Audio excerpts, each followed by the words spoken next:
2:14 a.m. on Tuesday in the heart of Tehran. The smog is finally down to a non-nauseating level, and you can taste the metals on your tongue.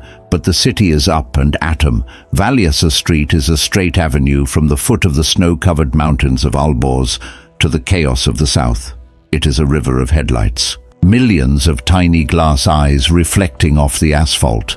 The smells of exhaust, roasted saffron, and freshly baked sangak bread peel off the walls of the 24-hour bakeries.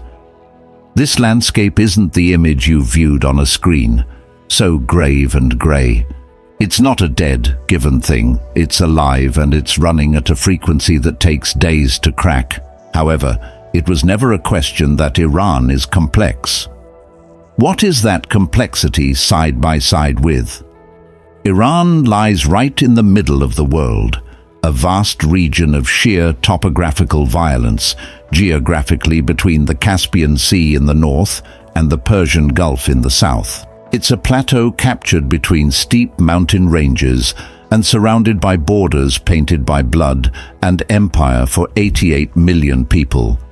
The current population density in 2026 is about 53 persons, Kimad 2, but the population density in concrete canyons can be put in multiplication.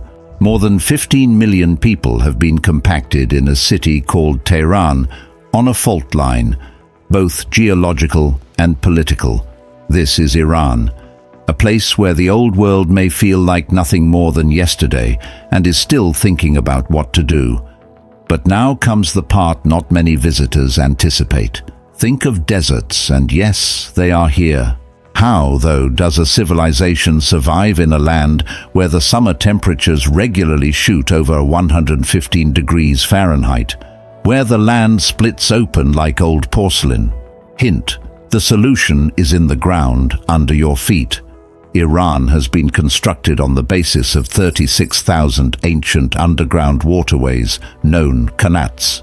These underground aqueducts are built using the force of gravity alone and consist of more than 350,000 kilometers of instructions, equivalent to the circumference of the Earth 8 times in a row, that open up groundwater reservoirs in the foot of mountains and convey this water to the surface a few miles away without any mechanical pumps. Constructed as early as 1000 BC, this engineering marvel remained Persia's lifeline.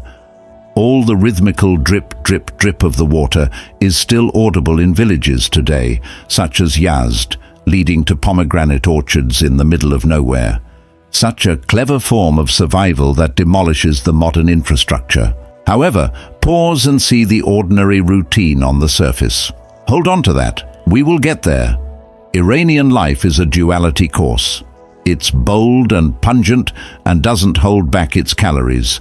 Mountains of jeweled rice, tart barberries and shredded pistachio, and slow-cooked lamb shanks that melt off of the bone with a flick of a finger. Of course, the crown jewel of the Persian table is tadig, the thin crust of nutritious golden-brown scallions that have been toasted on the bottom of the pot, and which every one of us would come to blows over. Climate is the sum and substance of all. During the winter, the mountains keep cold air down, frosting northland roads with ice. During the summer, with heat in the south near Bandar Abbas, it is a burden and compels you to stay inside between 10 a.m. and 4 p.m. The chaos, aggression, logic, they're a metaphor for the national psyche in the guise of traffic. It's a sea of Peugeot 405s and cars made locally weaving within inches of each other to the sound of horns meaning everything from "I am angry" to "good morning." The stray cats rule each street corner as if they were cat wardens, and old men and young women feed them. Throughout it all is the family. The family in Iran is a steel firm. At 18, you don't leave home. You stay. You build additions. On Fridays, lunch is shared together. The only system that has ever done well is the family. They are the state within the state. Yes, this is where the title promised it would be. It's time to talk about the women of Iran. Here, millennia of the bloods of the Aryans, the Turks, the Arabs, and the Mongols are mixed, And this was once the literal center of the world. The impact is dramatic, almost disorienting, street-dominating beauty. But there's one fact that is more telling about an entire nation than any genetic outliner. Iran is the rhinoplasty capital of the world. In Tehran alone, more than 100,000 people have nose job every year. A walk through the many affluent northern districts reveals women sporting bandages across their noses as a weird alternative to the Prada bag medical tape as status symbol. But it is not their face that is really the story of Iranian women. It's all in their heads. The compulsory hijab law, dating from 1979, has sought to monitor women's bodies and made a meter of cloth the absolutely most monitored of all cloths in the world.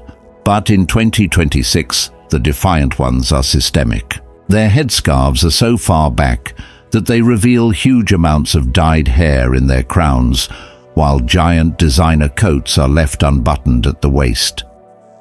In control of the households, they control the intricate network of violations in their underground businesses and control the universities.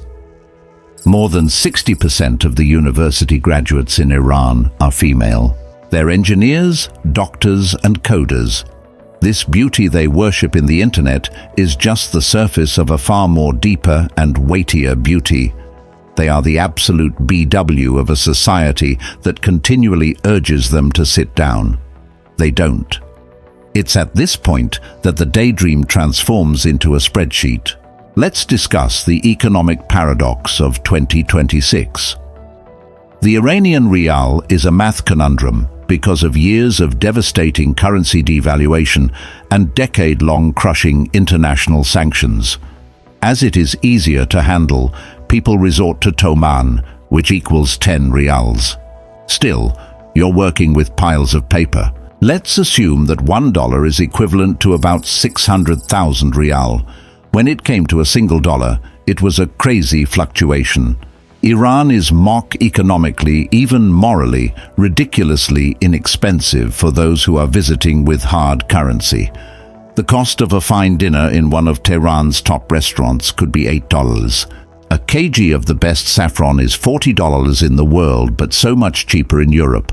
$25 for a flight from Tehran to Shiraz. However, that low price is available in terms of time somewhere else. The salary is around $150–300 per month in the region in 2026. It's a teacher, a nurse, a factory worker who are paying the true price of those numbers.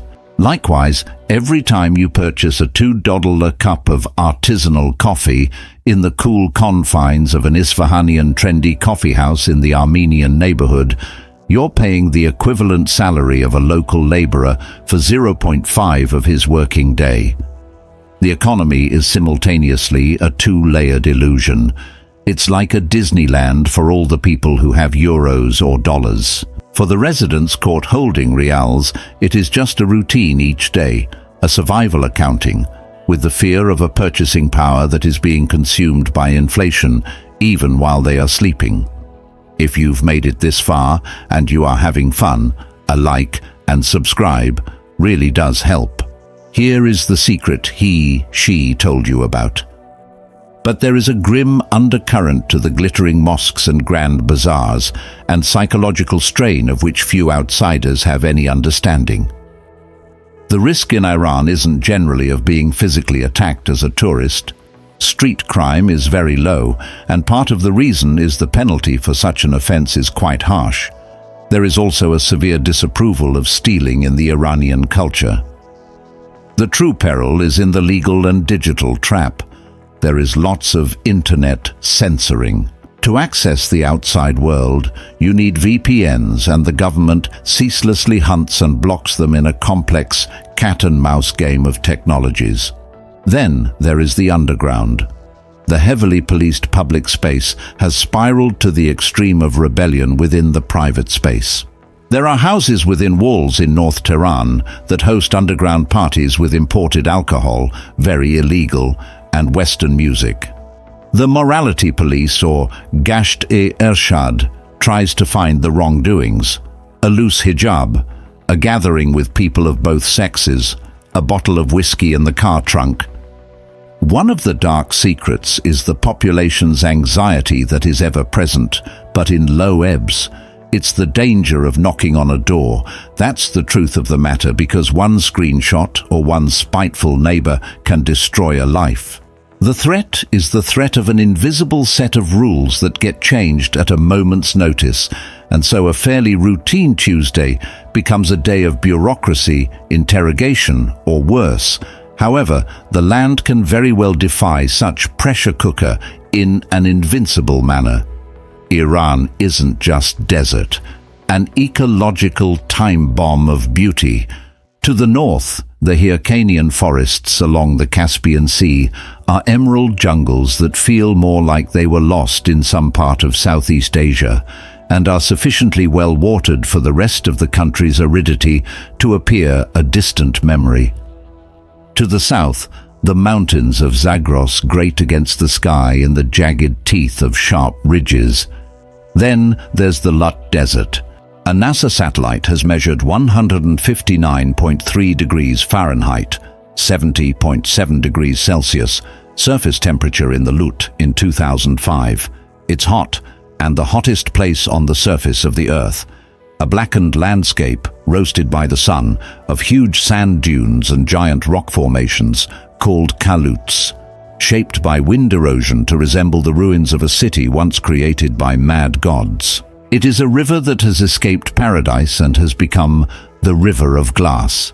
Then you've got the 26 sites that are World Heritage Sites by UNESCO, a fossilized United Nations of stone figures of delegates from 30 nations still grace the steps at Persepolis, laid out as the ancient ceremonial center of the Achaemenids Empire by Cyrus the Great in 515 BC. Or the bridges of Isfahan like the Siosepol, which at sunset reflects on the river Zayande, and make you feel 21st century is a mere memory. If this country's going to shrug off your knees, here's where your feet should first set foot.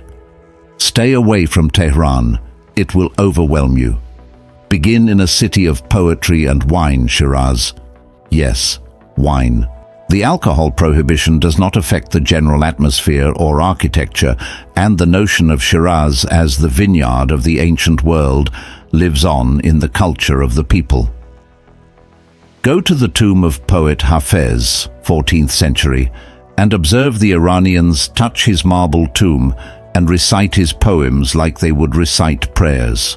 Drive 2 hours north from Shiraz for Persepolis, and if the magnitude of the Achaemenid Empire doesn't quell your own contemporary fears, you've got a serious problem. Next, go to Isfahan, one of the largest public spaces in the world. The Naqsh Jahan Square is a vast T-shaped rectangle of turquoise tile mosques and covered bazaars, joined by manicured lawns and gardens, visited by families after dark for tea and ice cream. Finally, drop into a city built out of adobe brick, that time forgot, Yazd. Stroll down the ancient Zoroastrian towers of silence nestled on the edge of town's little wind-tunneled alleys, silent sentinels of a religion that once ruled the world. 2026. Advice: have all your cash in good and unmarked US dollars or euros. You won't be able to use foreign cards at ATMs. Change your money at the airport and declare them to avoid any problems upon departure. Download maps offline ahead of time. Get a solid local VPN network even prior to landing the plane. Wear clothes that are to code, but be sensitive to the local ladies and find out just how far the envelope is being pushed each week. Well, this is a mirror. 2026 Iran is a place where one must challenge assumptions. It's a land where the most publicized laws or decrees result in the most private liberties. It's a place where ancient kings are respected more than any modern politician, where a woman is wearing a mandatory headscarf and is negotiating a complicated business deal while possessing a degree in quantum physics with pride. It's a people who turn their grief, lack of permission and sublimation into unparalleled resilience, making saffron and rice into art, and concrete walls into canvas. The paradox is not a flaw, the paradox is the system. Perhaps it's not a matter of, is it safe? Or is it cheap? Or is it pretty about Iran? Perhaps what we should really ask is, ever lived one day as they do every day, hemmed in between the weight of history and the desperate, defiant hope for tomorrow?